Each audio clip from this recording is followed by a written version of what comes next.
Hello all, இன்றைக்கி நம்ம என்ன பார்க்க போகிறோம்னா பைத்தானில் வேரியபிள்ஸ் பற்றி பார்க்க போகிறோம். வேரியபிள்ஸை வந்து எப்படி க்ரியேட் பண்ணலாம், அதோட நேமிங் கன்வென்ஷன் என்ன, அப்புறம் அதை எப்படி யூஸ் பண்ணுறதுன்னு சொல்லிட்டு எல்லாமே பார்க்கலாம்.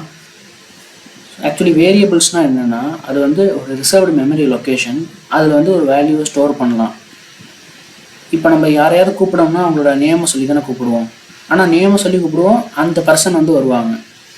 ஸோ அதே மாதிரி மெமரி ஸ்பேஸில், கம்ப்யூட்டரோட மெமரி ஸ்பேஸில் வந்து நம்ம ஏதாவது ஒரு வேல்யூ ஸ்டோர் பண்ணோம்னா அதுக்கு ஒரு நேம் தேவை. அந்த நேம் தான் நம்ம வேரியபிள்னு சொல்கிறோம். அந்த வேரியபிள் நேம் வந்து திருப்பி நம்ம கால் பண்ணும்போது அந்த வேரியபிளில் இருக்கிற வேல்யூ வந்து நமக்கு அவுட்புட்டாக கிடைக்கும்.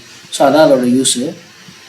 ஸோ அதுக்கு இன்னொரு நேம் என்ன இருக்குன்னா ஐடென்டிஃபையர்னு சொல்லுவாங்க. ஏன்னா அதை வச்சு தான் ஐடென்டிஃபை பண்ணுறோம் நம்ம வேல்யூஸை. அதனால் ஐடென்டிஃபையர்னு அதுக்கு ஒரு நேம் இருக்குது. இந்த வேரியபிள் நேமை நம்ம வந்து எப்படி வந்து வைக்கலாம்னா அதுக்கு வந்து சில ரூல்ஸ் இருக்குது. அந்த நேமில் ஃபஸ்ட்டு லெட்டர் இருக்கணும். அந்த ஃபஸ்ட்டு கேரக்டர் வந்து எய்தர் அண்டர்ஸ்கோராக இருக்கணும், இல்லாட்டி அல்ஃபபெட்டாக இருக்கணும். அல்ஃபபெட்டில் லோயர் கேஸ் அப்பர் கேஸ் எதுவாக வேணாலும் இருக்கலாம். எய்தர் அண்டர்ஸ்கோராக இருக்கணும், இல்லை லெட்டராக இருக்கணும். நம்பராக மட்டும் இருக்கவே கூடாது.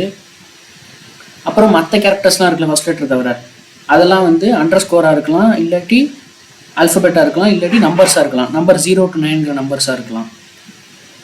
ஆனால் மெயினான கண்டிஷன் என்னென்னா பர்சன்டேஜ், $, அட்டு, ஹேஷ், அந்த மாரி வேறு எந்த ஸ்பெஷல் கேரக்டர்ஸுமே நம்ம வந்து வேரியபிள் நேம்ஸில் வந்து கொண்டு வரக்கூடாது.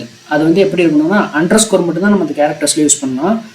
ஃபஸ்ட் இதுக்கு வந்து ஏற்கனவே சொன்ன மாதிரி நம்பர் வராது, மற்ற எல்லாத்துலேயும் நம்பர்லாம் யூஸ் பண்ணிக்கலாம். ஸோ இதான் வந்து மெயினான ரூல்ஸு. இதை தவிர ஒரு இம்பார்ட்டன்ட் ரூல் ஒன்று இருக்குது. கீவேர்ட்ஸ்னு சொல்லிட்டு ஒரு சில வேர்ட்ஸ் இருக்கும். அதாவது ரிசர்வ் பண்ணி வச்சுருப்பாங்க அந்த வேர்ட்ஸ்லாம், அந்தந்த ப்ரோக்ராமிங் லாங்குவேஜுக்கு ஏற்ற மாதிரி.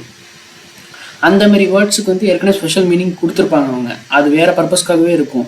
அந்த மாதிரி வேர்ட்ஸை வந்து நம்ம வந்து வேரியபிளுக்கு வந்து நேமாக யூஸ் பண்ணிடக்கூடாது. ஸோ அதை யூஸ் பண்ணால் நமக்கு எரர் வந்துடும். ஸோ இதான் பேசிக்கான ரூல்ஸு. அப்புறம் பார்த்தீங்கன்னா பைத்தான் வந்து ஒரு கேஸ் சென்சிட்டிவ் லாங்குவேஜ். அப்படின்னா என்னென்னா அப்பர் கேஸ், லோயர் கேஸ் ரெண்டையும் நம்ம வந்து யூஸ் பண்ணோம்னா, ஒரு வேரியபிளை வந்து அப்பர் கேஸ் யூஸ் பண்ணியிருக்கோம், இன்னொன்று லோயர் கேஸ் வச்சு பண்ணியிருக்கோம்னா ரெண்டுமே வேறு வேறு தான், ரெண்டும் ஒன்றும் கிடையாது. ஃபார் எக்ஸாம்பிள் பார்த்தீங்கன்னா மை வேர்னு அங்கே போட்டிருக்கேன். அதில் வந்து ஸ்மால் லெட்டரில் இருக்குது. ரெண்டாவது வந்து கேபிட்டல் எம்மும் கேபிட்டல் வியும் இருக்குது. ஸோ இது ரெண்டுமே வேறு தான். படிக்கும்போது மை வேறுன்னு தான் ரெண்டுமே இருந்தாலும் ரெண்டுமே வேறு வேறு வேரியபிளாக பைத்தான் வந்து கன்சிடர் பண்ணும். ஸோ இதான் வந்து வேரியபிளுக்கான கன்வென்ஷன். ஸோ இப்போ நம்ம வந்து எப்படி வந்து அதை ப்ரோக்ராமிங் லாங்குவேஜில் பண்ணுறதுன்னு சொல்லிட்டு பார்க்கலாம். ஸோ நான் வந்து பைத்தான் ஃபைல் ஓப்பன் பண்ணியிருக்கேன். அதில் வந்து நான் வந்து ஒரு வேரியபிள் வந்து க்ரியேட் பண்ண போகிறேன். ஏன்னு சொல்லிட்டு ஒரு வேரியபிள் க்ரியேட் பண்ணுறேன். அதில் வேல்யூ வந்து நான் ஃபஸ்ட்டு வந்து 1ன்னு நான் ஸ்டோர் பண்ணிக்கிறேன். ஒரு இன்டீஜர் டேட்டா டைப்பு ஸ்டோர் பண்ணிக்கிறேன். ஸோ நான் வந்து இதை பிரிண்ட் பண்ணுறேன். இப்போ வந்து நான் என்ன பண்ணுறேன் தெரியாமல் கேபிட்டல் ஏ வந்து கொடுத்துட்றேன் பிரிண்ட்னு சொல்லிட்டு. ஸ்மால் ஏ தான் நான் வந்து டிக்ளேர் பண்ணியிருக்கேன். ஆனால் சேவ் பண்ணிட்டு ரன் பண்ணும்போது கேபிட்டல் ஏவில் பிரிண்ட் கொடுத்ததுனால என்ன வருதுன்னு பார்ப்போம். நேம் எரர்னு வந்துடுது. Name A is not defined, did you mean small A அப்படின்னு சொல்லிட்டு கேட்குது. என்னென்னா கேபிட்டல் ஏன்னு நீங்கள் ஒன்று டிஃபைனே பண்ணல, ஆனால் அதை பிரிண்ட் கொடுக்குறீங்க அப்படின்னு சொல்லிட்டு நீங்கள் ஸ்மால் ஏ தானே உங்களுக்கு வேணும் அப்படின்னு சொல்லிட்டு அதுவே நம்ம வந்து சஜஸ்ட் பண்ணுது. ஸோ நம்ம வந்து என்ன மிஸ்டேக்னா, நம்ம வந்து வேரியபிள் வந்து எப்போவுமே நம்ம டிக்ளேர் பண்ணிட்டு அப்புறமா தான் அதை வந்து யூஸ் பண்ணணும்.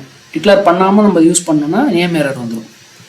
சரி, அப்போ வந்து கேபிட்டலுக்கு பதிலாக ஸ்மால் ஏன்னு வந்து யூஸ் பண்ணிட்டு சேவ் பண்ணிட்டு ரன் பண்ணுறேன். அப்போ பார்த்தீங்கன்னா உங்களுக்கு அந்த வேல்யூ பிரிண்ட் ஆயிடுது. ஸோ எந்த பிரச்சனையும் இல்லை. இப்போ நான் என்ன பண்ணுறேன், கொஞ்சம் பெரிய பேர் வைக்கிறேன், கார்னு சொல்லிட்டு வைக்கிறேன். ஸோ அதையும் பிரிண்ட் பண்ணிடுறேன். ஸோ அதையும் பிரிண்ட் பண்ணிட்டு சேவ் பண்ணிட்டு ரன் பண்ணோன்னா நமக்கு அப்பயே 1 பிரிண்ட் ஆயிடுது. ஏன்னா காருங்கிற அந்த வேரியபிள் நேம் வந்து எந்த ப்ராப்ளமும் கிடையாது.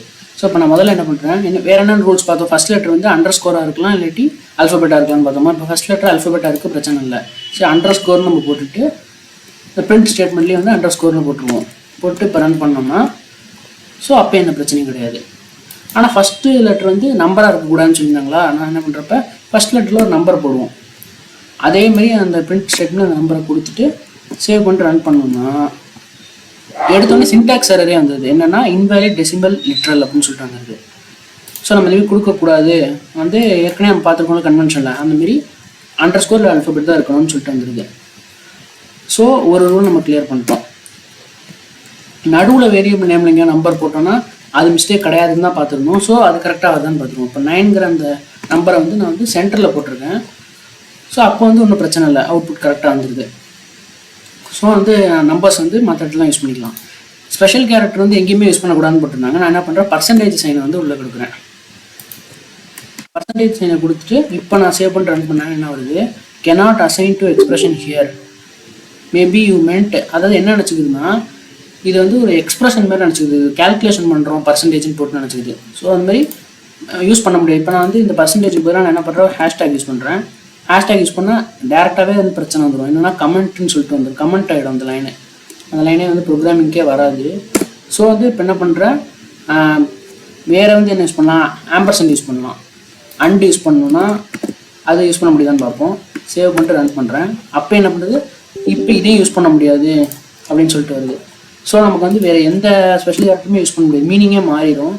நம்ம வந்து எந்த ஸ்பெஷல் கேரக்டரும் யூஸ் பண்ணாமல் அவங்க சொன்ன நேமிங் கன்வென்ஷன் படி நம்ம வந்து வேரியபிளுக்கு நேம் வச்சோம்னா அப்போ வந்து எந்த எரருமே வராமல் அவுட்புட் வந்து கரெக்டாக பிரிண்ட் ஆயிடும். இந்த வீடியோவில் வந்து வேரியபிள்ஸ் பற்றி நம்ம பார்த்துருக்கோம். Thank you all.